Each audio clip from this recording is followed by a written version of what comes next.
Hello everyone, I am so happy that you are here and welcome to lesson number 298 of A Course in Miracles.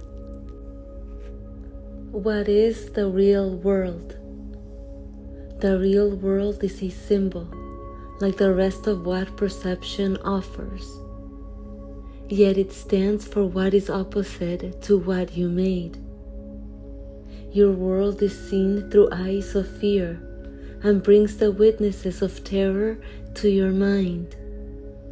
The real world cannot be perceived except through eyes forgiveness blesses. So they see a world where terror is impossible and witnesses to fear cannot be found. The real world holds a counterpart for each unhappy thought reflected in your world. A sure correction for the sights of fear and sounds of battle which your world contains. The real world shows a world seen differently, through quiet eyes and with a mind at peace. Nothing but rest is there.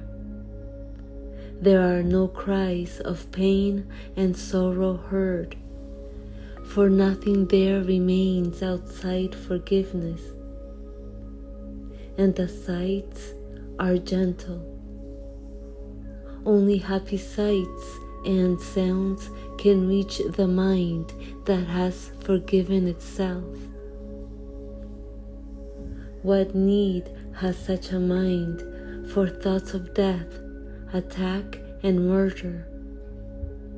What can it perceive surrounding it but safety, love, and joy?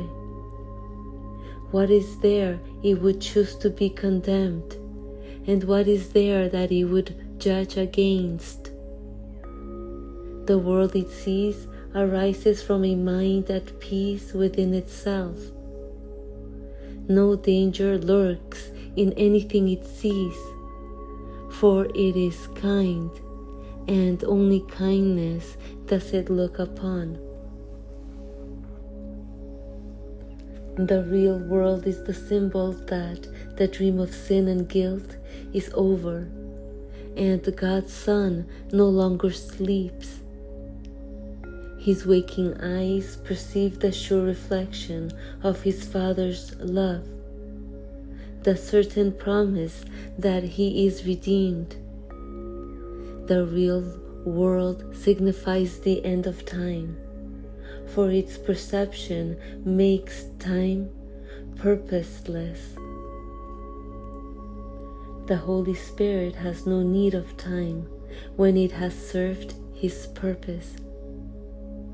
Now he waits but that one instant more for God to take his final step, and time has disappeared, taking perception with it as it goes, and leaving but the truth to be itself. That instant is our goal, for it contains the memory of God. And as we look upon a world forgiven, it is He who calls to us and comes to take us home, reminding us of our identity, which our forgiveness has restored to us. Lesson 298. I love you, Father, and I love your Son. My gratitude permits my love to be accepted without fear, and thus am I restored to my reality at last.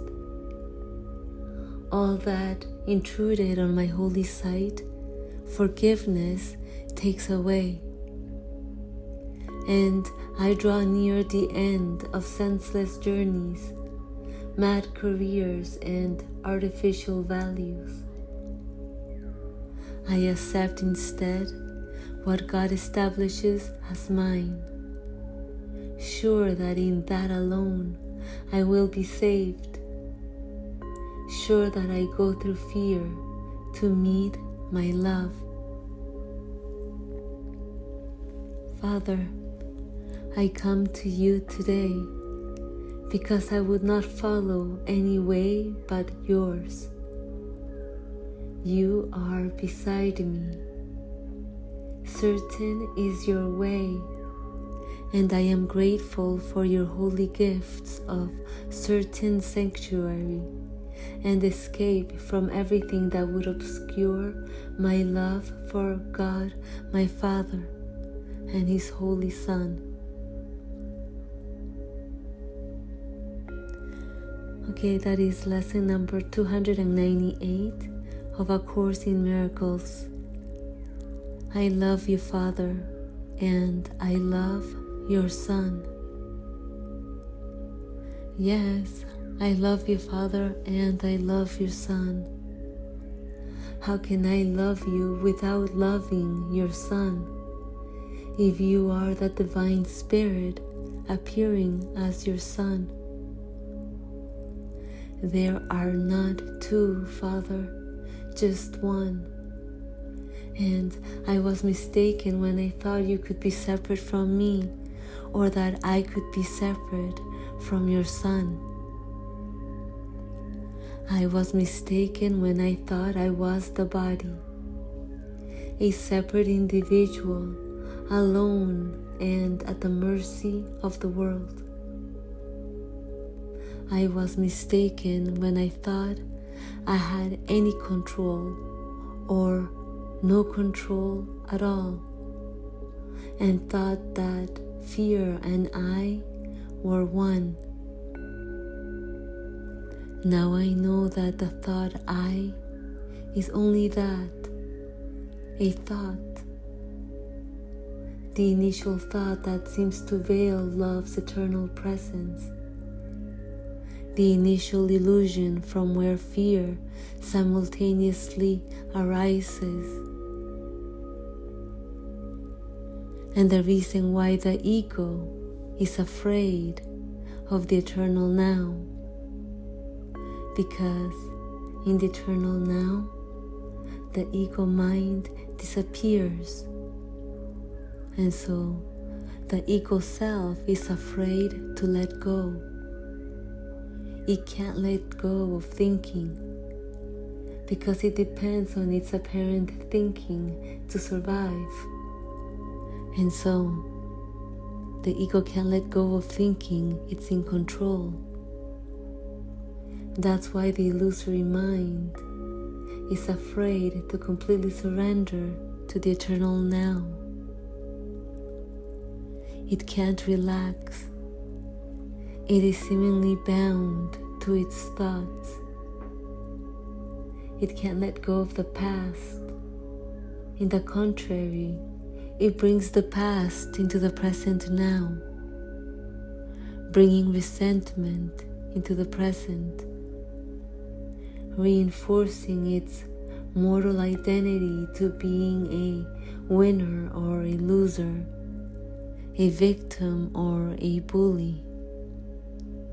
Either way, the ego can't let go of the character, of the performer.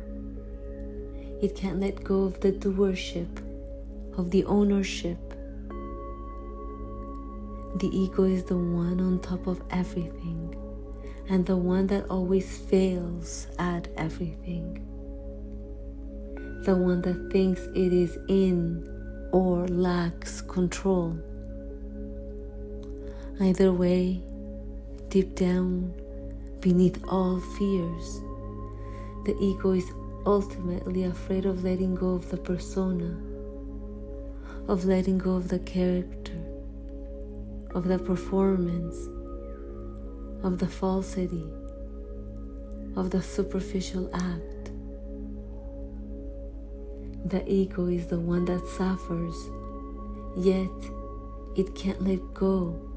It wants to, but it can't completely surrender to the now because the ego depends on strategies, on planning, on controlling, and so it is afraid to surrender to what is. And that's why in today's lesson it reads, My gratitude permits my love to be accepted without fear, and thus am I restored to my reality at last. Yes, in other words, with gratitude I accept my identity as eternal love without any fear, because there is no fear in the eternal now. Unless there's a reason in the present moment, like you're escaping from a bad situation, or you're in some sort of immediate danger where you have to run or hide, or in some sort of accident, etc. But that's not so much fear as much as the natural instinct to survive.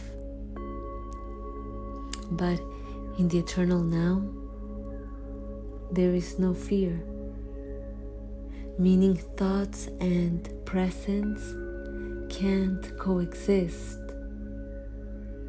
In the eternal now, there is nothing but eternal love. And that's why with gratitude and without fear, I accept my identity as eternal love, because the illusory key to eternal freedom is clinging on to nothing, letting go of all thoughts, of all ideas, of all happenings, about how even enlightenment should be, coming completely empty, empty of thought, empty of self, surrendering to what is, preparing to be dissolved by the infinite.